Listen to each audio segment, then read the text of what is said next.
Hey, what's going on, guys? Welcome back to The Last Viking TV. One thing I wanted to bring to your guys' attention, now there's going to be going down this article here, super sketchy type of stuff going on. We're talking about people being GPS tracked. People that are infected are GPS tracked, and how are they GPS tracked? Do they have like a collar or a chip or something that they're implanted with? I mean, this is becoming some end of the world type of stuff going on here. Let's go ahead and start the article. Published by the New York Times, the virus can be stopped, but only with harsh steps, experts say. Scientists who have fought pandemics describe difficult measures needed to defend the United States against a fast-moving pathogen. Terrifying though the coronavirus may be, it can be turned back. China, South Korea, Singapore, and Taiwan have demonstrated that. With furious efforts, the contagion can be brought to heel.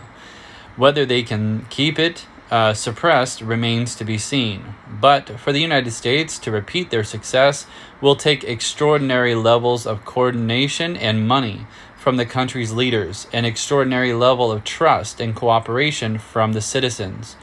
It will also require international partnerships in an interconnected world. Do you get that? Interconnected world? That means a one government world. One government. That's what they're working on. Okay? One government, one religion, one currency. Okay? Cashless currency, currently Bitcoin.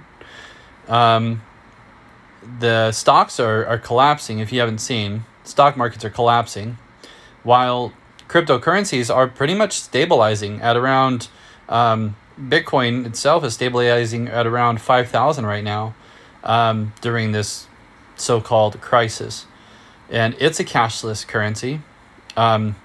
These things are all that are mentioned in the Bible, that these things would happen. Currently, there's also a locust swarm going all around South Africa and Australia, eating up all their food. So there's the locust swarms and the eating of those vegetations. Then you have cashless society, cryptocurrency. You have the pestilence, which is this coronavirus. Then you have the famine, which is that locust that was eating all the vegetables. Then you also have earthquakes that were happening all over the world, like just towards the middle of last year, actually summer of last year, 2019. There's lots of earthquakes. So are we in the beginning of like this 7-year tribulation? Maybe. There's a chance to stop the coronavirus. This contagion has a weakness. Although there are incidents of rampant spread, as happened on the cruise ship Diamond Princess, the coronavirus more often infects clusters of family members, friends, and work colleagues, said Dr. David L. Heyman, who chairs an expert panel advising the World Health Organization's WHO on emergencies. No one is certain why the virus travels in this way, but experts see an opening nonetheless. You can contain clusters, Dr. Heyman said. You need to identify and stop discrete outbreaks and then do rigorous contact tracing. Do you see that? Rigorous contact tracing. But doing so takes intelligent, rapidly adaptive work by health officials and near total cooperation from the populace. Containment becomes realistic only when Americans realize that working together is the only way to protect themselves and their loved ones. In interviews with a dozen of the world's leading experts on fighting epidemics, there was wide agreement on the steps that must be taken immediately. Those experts included international public health officials who have fought against AIDS, malaria, tuberculosis, flu, and Ebola. Scientists and epidemiologists and former health officials who led major American global health programs in both Republican and Democratic administrations. Americans must be persuaded. Persuaded. So how are they going to persuade you to stay home? And what is their agenda to persuade you to stay home? Keep in mind, it only took about 3 weeks for China to basically totally contain their 3 weeks to 1 month. And right now, we're about a little over a month now here in the United States. So, yeah. Our first one happened back towards the beginning of February. Our first one up there in Washington. And they didn't stop it. They didn't even take it seriously. Americans must be persuaded to stay at home, they said, and a system put in place to isolate the infected and care for them outside the home. Travel restrictions should be extended, they said. Production of masks and ventilators must be accelerated, and testing problems must be resolved. But tactics like, get this, listen to this, tactics like forced isolation. Wow. So soon you're going to be forced to isolate. Or else. Or else what? Well, you don't want to know. School closing and pervasive, get this, GPS tracking of patients. You see that? GPS tracking of patients. They're going to put a barcode on the back of your neck to track you. That's what it's going to be, GPS tracking. Brought more divided reactions. It was not at all clear that a nation so fundamentally committed to individual liberty and distrustful of government could learn to adapt to many of these measures, especially those that smack of state compulsion. The American way is to look for better outcomes through a voluntary system, said Dr. Luciana Borio, who was a director of medical and biodefense preparedness for National Security Council before it was disbanded in 2018.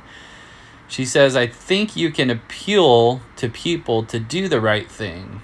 In the week since the interviews began, remarkable changes have come over American life. State governments are telling residents they must stay at home. Non-essential businesses are being shuttered. The streets are quieter than they have been in generations, and even friends keep a wary distance. What seemed unthinkable just a week ago is rapidly becoming the new normal. What followers are the recommendations. Now, what follows are the recommendations offered by the experts interviewed by The Times. The White House holds frequent media briefings to describe the administration's progress against the pandemic. Often led by President Trump or Vice President Mike Pence, flanked by a rotating cast of officials. Many experts, some of whom are international civil servants, declared to speak on the record for fear of offending the president.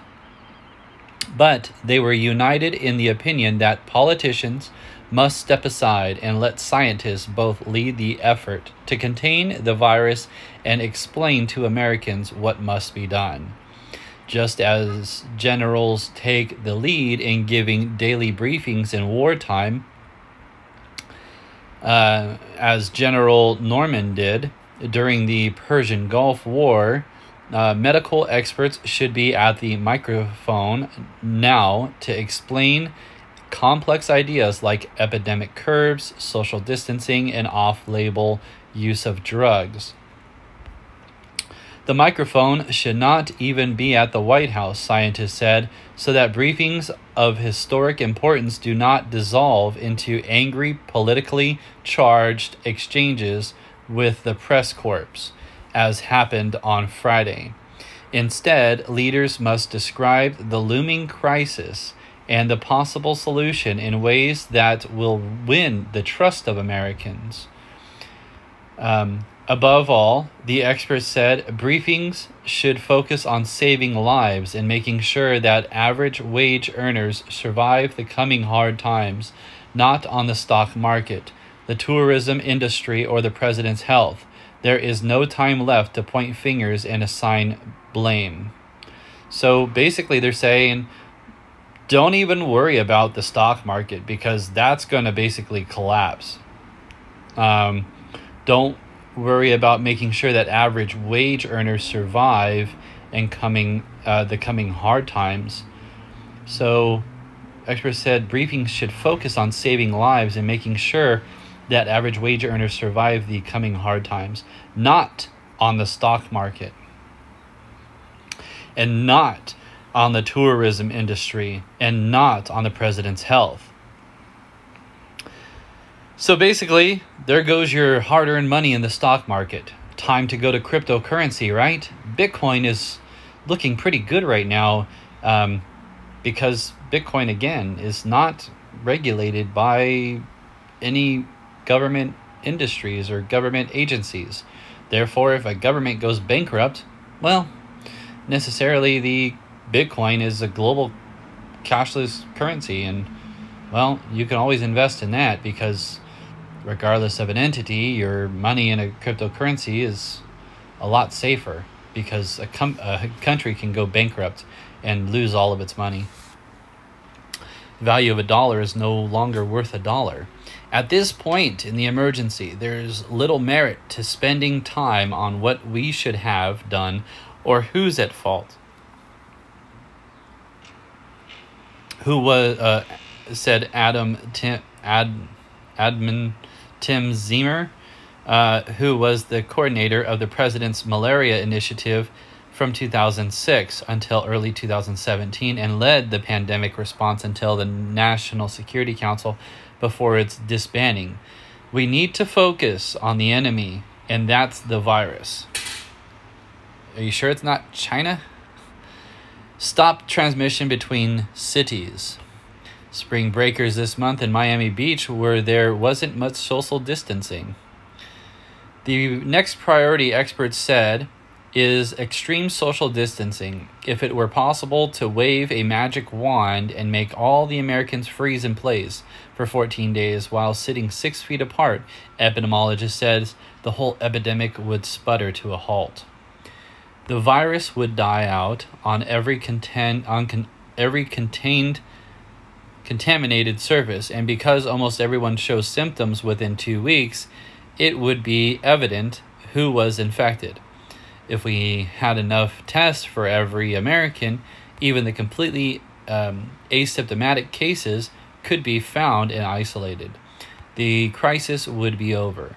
Obviously, there is no magic wand and no 300 million tests, but the goal of lockdowns and social distancing is to approximate such a total freeze. To attempt that, experts said travel and human interactions must be reduced to a minimum.